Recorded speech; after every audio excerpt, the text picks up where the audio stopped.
The entire history of rugby union. Rugby union is one of the biggest sports in the entire world, with a history that dates back centuries. Yet the history of the sport is often overlooked and ignored. So let's bring you up to speed with the entire history of rugby union. Early beginnings. I know what you're thinking, that the game of rugby began when a young boy from the town of Rugby named William Webb Ellis picked up a football during a school game and ran with it in his arms. For a very long time, this was believed to be the way that rugby began, all the way back in 1823. Even World Rugby bought into that story, with the Rugby World Cup trophy being named after William Webb Ellis. But there have been varying forms of rugby played for hundreds of years. What we know now is that the evidence behind the story of William Webb Ellis didn't come about until years after Webb Ellis passed away.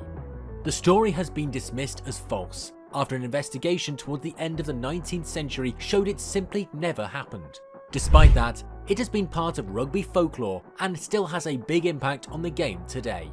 It is difficult to find exactly where rugby started, because there have been countless different variations of football that were very similar to rugby. Different towns had different rules for football, and some included carrying the ball in their hands, just as you do in rugby. It wasn't until 1870 that rugby finally started to get away from football and create a sport of its own. Rugby school, where Webb Ellis attended, played a big part in this breakaway, having first written down the original rules of the game that we know today. In 1870, over 20 different clubs came together and broke away from football to form the still existing Rugby Union. Just a year later, the Rugby Football Union was formed. It was created to be the governing body of the sport and made it clear that various clubs wanted to separate the sport from football. A year later, Rayburn Palace in Edinburgh was host to one of the biggest games in rugby history. It was the very first international rugby game ever, with Scotland hosting England in front of a 4,000 strong crowd. Scotland won 1-0.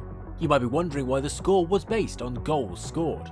Well, this was because when rugby union began, it was all about kicking your points through conversions, penalties, and drop goals. Tries only allowed you to attempt a conversion, and they weren't actually worth any points on their own.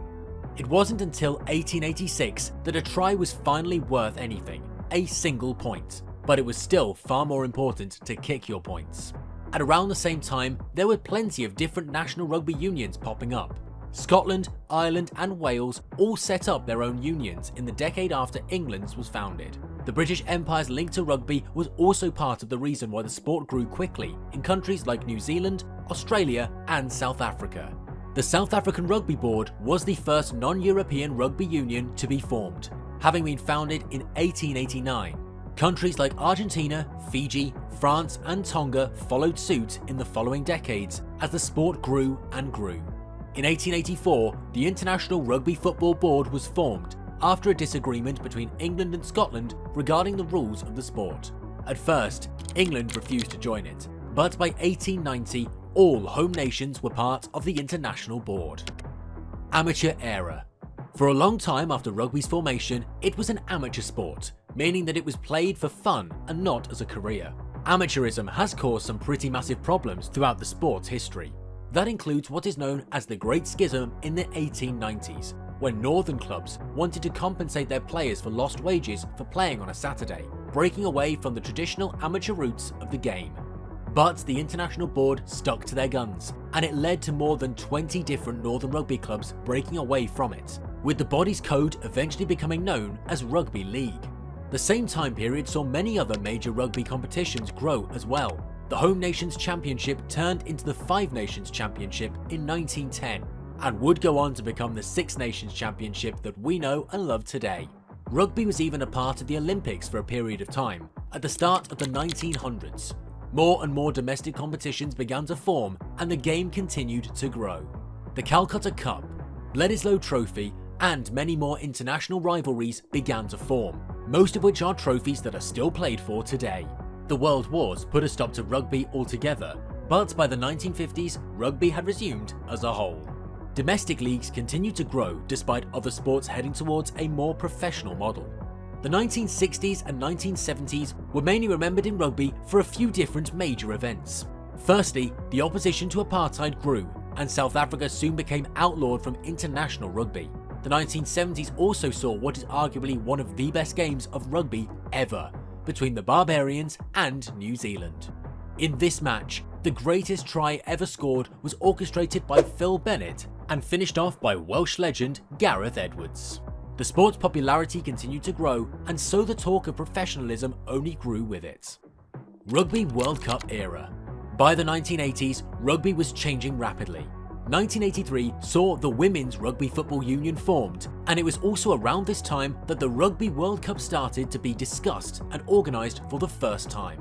One fact a lot of people don't know about the Rugby World Cup is that the 4 home nations were originally against the idea of a World Cup, with Australia, New Zealand and France the main countries advocating for it. South Africa also supported the tournament, despite not being allowed to play in it. South Africa's vote led to England and Wales changing their mind, which meant the very first Rugby World Cup was held in 1987. It was hosted by New Zealand and Australia, with the All Blacks winning the tournament after going in as heavy favourites. 4 years later, England were the host of the tournament in 1991, reaching the final in front of 50,000 home fans. But they would end up losing to Australia 6-12 in a very close game. 1992 was the year where a huge rule change occurred. A try went from being worth 4 points to 5, as it is today. 1995 was not only the third ever Rugby World Cup, but it was also one of the most important years in rugby history. South Africa were allowed back into international rugby after the apartheid ended, and they also hosted the tournament. Jonah Lomu announced himself on the international stage, with 4 tries against England in the semi-finals. But it was the Springboks who came out victorious on the world stage. Joel Stransky's drop goal led to South African President Nelson Mandela handing Captain Francois Pienaar the Webb Ellis Trophy, in one of the most iconic moments in rugby history. Just a few months after the tournament, World Rugby had one huge, defining change of the entire sport.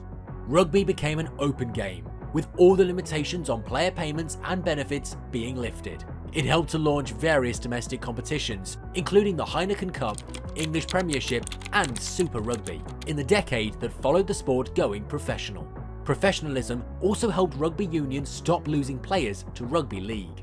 The 1999 Rugby World Cup saw Australia become the first 2-time World Cup winners, thanks in large part to the losing finalists France upsetting New Zealand in the semi-final. Super Rugby was formed in 1996, the same year that the Tri-Nations Series was launched between South Africa, New Zealand and Australia. The start of the 21st century really ushered in a new era of professional rugby. Italy joined the 5 nations to make it the 6 nations. Johnny Wilkinson's drop goal made England World Cup champions in 2003, before they'd lose to South Africa in the final 4 years later. New Zealand were by far the most dominant team in the 2010s, winning back-to-back World Cups on the back of legendary captain Richie McCaw and all-time leading best scorer Dan Carter. Amidst that dominance, Argentina joined the Tri-Nations and it was rebranded into the Rugby Championship. The last decade. The last decade of rugby union has seen the sport struggle with various issues. Professional domestic teams have really begun struggling with the amount of money needed to be spent on players to compete at the top level. Various teams have gone bust, and the sport is struggling with not making enough money for it to be sustainable. Rugby has also tried becoming safer, as the long-term effects of head collisions have become increasingly clearer as of late. These 2 issues have overshadowed some brilliant rugby, including back-to-back World Cup titles for South Africa, and Ireland becoming the first touring side to beat the All Blacks in a series in 50 years. These issues were undoubtedly going to shape the future of rugby union for the foreseeable future. So congratulations, you're all caught up on the entire 180-year history of rugby union. If you liked this video, smash the like button below and hit subscribe. Thank you for watching, and we'll see you next time.